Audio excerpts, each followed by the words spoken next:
Right, welcome to the first ever episode of 60-second camera basics. The little series where I'm going to take 60 seconds or less if I can to explain a camera setting, function or technique to help you learn and grow as a filmmaker and photographer. So let's get a timer set, get straight into this week's topic because we are talking shutter speed.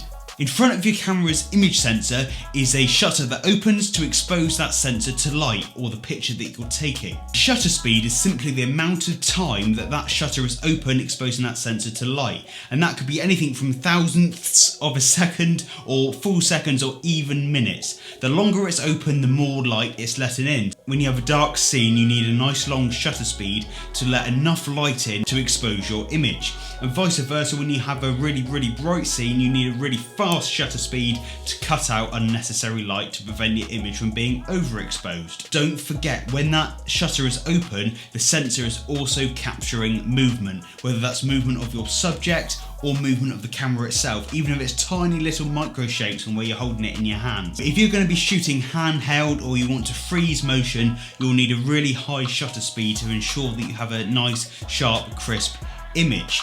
On the contrary, if you want to capture motion, i.e. the water flowing in a waterfall, or you're shooting at night and you want to let lots of light in, then you need a really nice low shutter speed. But if you're going to be shooting at anything below 1/80th of a second, then you need to be using a tripod to try and keep that image as crisp as possible.